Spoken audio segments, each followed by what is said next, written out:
wabarakatuh.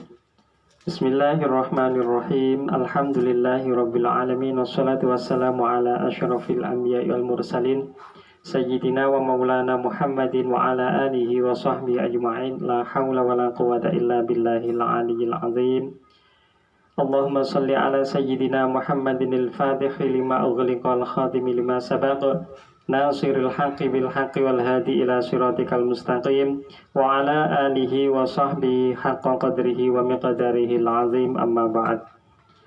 Kepada kaum muslimin muslimat dimanapun anda berada, alhamdulillahirabbil alamin, sampai saat ini kita masuki pada hari yang ke-23 dari bulan suci Ramadan 1441 Hijriah ini. Mudah-mudahan puasa yang kita laksanakan, qiyamul lail yang kita jalankan, dan juga ibadah-ibadah yang lain diterima di sisi Allah Subhanahu wa taala, dan dalam naungan rahmat Allah, dalam pengampunan Allah serta idgham minan niran, kita semua dapat meraihnya di dalam derajat muttaqin atau takwa, sehingga insya Allah kita selamat baik di dunia sampai di akhirat kelak. Amin ya rabbal alamin. Bismillahirrahmanirrahim. Kami teruskan dalam pembahasan kitab Maqasidus Shaum Al-Faslur Rabi', fasal yang keempat. Fima yujtanabu fihi, fima ing dalam perkara-perkara yujtanabu kang den doi dijauhi, fihi ing dalam saum. Wa huwa anwaun, wa huwa utawi ma yujtanabu fihi iku anwaun, pira-pira perkara, pira-pira werna, perkara-perkara yang seyogianya seharusnya dijauhi oleh orang-orang yang berpuasa. Ada beberapa macam. Yang pertama, ahaduha al-wisalu. Al-wisal, qala Abu Hurairah radhiyallahu taala anhu, Abu Hurairah berkata, naha wus nyegah sapa Rasulullah sallallahu alaihi wasallam anil wisali saking ngebleng. Abu Hurairah berkata bahwa Rasulullah sallallahu alaihi wasallam melarang umatnya itu ngebleng atau wisal. Maaf, ada gangguan. Wisal itu artinya adalah ngebleng. Jadi waktu berbuka tidak berbuka, tapi dibablasne nganti bengi. Itu bukan karena daerah. Jadi karena ada keinginan ya poso ngebleng, atau bahkan sampai bukone tiap jam 4 isuk misalkan. Padahal itu tidak dianjurkan dan tidak disunnahkan. Itu dilarang oleh Nabi Shallallahu Alaihi Wasallam, ngebleng semacam itu. Jadi waktunya maghrib tiba, ya harus segera maghrib.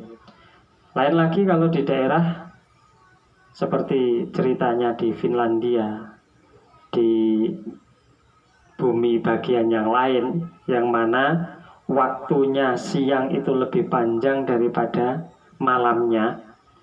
Jadi sekitar malamnya hanya sekitar 4 jam, selainnya itu adalah siang misalkan. Nah, pergantian siang dan malam itu dari 20 jam, atau siangnya saja waktu puasa itu 19 jam. Nah, itu kan berarti memang bukan ngebleng, tapi memang waktunya dari terbitnya fajar sampai terbenamnya matahari. Nah, sedangkan kalau di keadaan daerah yang biasa seperti di Indonesia, maka Rasulullah Shallallahu Alaihi Wasallam mencegah, melarang jangan sampai kita itu wisol, bablas, ngebleng. Bismillahirrahmanirrahim. Kemudian setelah Rasulullah itu memberi peringatan kepada kaum muslimin supaya tidak ngebleng, ada seorang laki-laki yang matur pada Rasul. Faqala rajulun minal muslimina fa innaka ya Rasulullah tuwasilu. Lah panjenengan saat teman panjenengan lagi ngebleng Kanjeng Nabi. Jadi Anda juga melakukan hal yang sama, wisol kan Nabi. Kemudian Nabi menjawab, wa ayyukum mithli, sapa ta sing iso madani aku, wa ayyukum ndende utawi sira kabeh iku mithli madani ingsun padha karo aku. Ini sak temene ingsun iku abitu nginep sawengi-wengi sapa ingsun yut'imu hale aweh mangan, hale paring mangan ni ing ingsun sapa Rabbi pangeran ingsun, wa yusqi lan paring ngombe sapa Rabbi ni ing ingsun. Sapa sing sampadani karo aku padha karo aku lho, wong aku bengi iki dikeki pangan karo Gusti Allah, dikeki ngombe karo Gusti Allah. Artosipun bahwa menurut penglihatan kaum muslimin secara zahir memang Nabi koyo-koyo enggak dahar, tapi sebenarnya beliau tidak puasa saat itu, malam itu. Nah, falamma abau ayun tahu anil wisoli, mongko ari kalane padha emoh. Jadi apa ya? Orang-orang muslim saat itu memang sebagai patokan untuk keluarnya hukum, ya, keluarnya fatwa Rasulullah, keluarnya hukum syariat. Jadi dibuat gambaran, ya, dibuat gambaran supaya kita kaumnya, umatnya yang terakhir ini, yang akhir-akhir ini supaya paham dan tahu. Jadi kalau ada semacam itu bagaimana? Falamma abu ayun tahu, maka ketika nalikone atikalane podo emoh ayun tahu yen den larang sapa kaum muslimin anil wisoli saking ngebleng, ya wasala mongko tumeka bihim yauman ing dalem dina, tsumma yauman nuli ing dalem dina, tsumma ra'au nuli padha ningali al hilala ing tanggal ulingki. Ini menandakan bahwa pelarangan Rasulullah saat itu mesti mereka buktikan, mereka rasakan. Jadi orang gelem ninggal ngebleng terus menerus dijane karo Kanjeng Nabi, sampai-sampai pada suatu hari mereka mengalami hal-hal yang tidak diinginkan. Misalkan awake lemes. Ini sama ketika ada seorang sahabat yang pada masa waktu buka dia ketiduran. Nah, saat itu syariat masih puasa masih ketika makan sebelum tidur. Ketika sudah bangun tidur maka tidak boleh makan lagi. Nah, saat itulah ada seorang sahabat yang lemah, awake lemes, mes maput, ditekoki karo Kanjeng Nabi. Nyapa awakmu? Nggih Kanjeng Nabi, wau dalu kula ketileman, ketiduran sehingga mboten nglakoni sahur, mboten dahar dalu. Nah, setelah itu maka ada anjuran kesunahan melakukan sahur atau mengakhirkan waktu sahur mendekati waktu subuh, yakni dengan tanda imsak saat ini.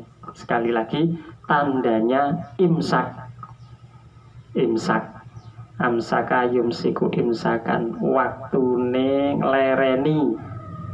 Soalnya kalau waktu adzan sudah tidak boleh ada makanan di mulut lagi. Sudah tidak boleh ada makanan di mulut lagi, ya. Sudah itu tidak boleh. Maka diberi tanda dari ijtihad ulama-ulama kita, ada tanda imsak. Wong tanda imsak itu juga macam-macam. Ada yang pakai beduk, ada yang pakai kentongan, ya. Yang umum yang kebanyakan dari kita soalnya nggak duwe beduk wis ilang. Nggak duwe kentongan diuncalno nang ngene luweng. Diganti waktu suara speaker imsak itu. Nah, itulah. Berikutnya yang kedua, macam yang kedua dari perkara yang seharusnya dijauhi, asani al-qublah. Al-qublah itu artinya ngambung. Ngambung itu sebaiknya dihindari bagi orang-orang yang mudah tergetar syahwatnya karena mencium. ngambung bojone. Itu seharusnya dihindari. Loh, lah Kanjeng Nabi juga pernah, ya Kanjeng Nabi pernah melakukannya, tapi kan sudah sepuh. Istrinya pun juga sepuh. Bukan seperti kita 30-an, 40-an ke bawah. Ya, 40-an ke bawah, 25 tahun dan seterusnya. Yo ngambung waktu puasa yo mesti ser-ser nemen. Ya. Sebagaimana diceritakan dalam hadis qalat Aisyah radhiyallahu taala anha kana Rasulullah sallallahu alaihi wasallam iku yuka bilu ngambung sapa Kanjeng Nabi wa hal utahe Kanjeng Nabi kusaimun wong kang poso wa yubasyuru wa huwa shaimun tan berbunga bercanda bersentuhan menyentuh istrinya wa huwa shaimun juga dalam keadaan puasa walakinnahu amlakuhum li arabihi, tetapi Rasulullah itu tidak ada kebutuhan, artinya tidak tergetar syahwat karena mencium dan menyentuh istri itu, tidak. Sekali lagi itu adalah sebuah pengecualian. Lek wis tuwa ngambunga bojone ora apa-apa. Lah umur 70, umur 80 ngambung bojone ya ora apa-apa. Umur swidak ya sing diambung sing ngambung umur swidak misalkan utawa 58 wis sepuh, sing diambung umure wis 70. Lah istri-istri Nabi kan sudah sepuh-sepuh ya.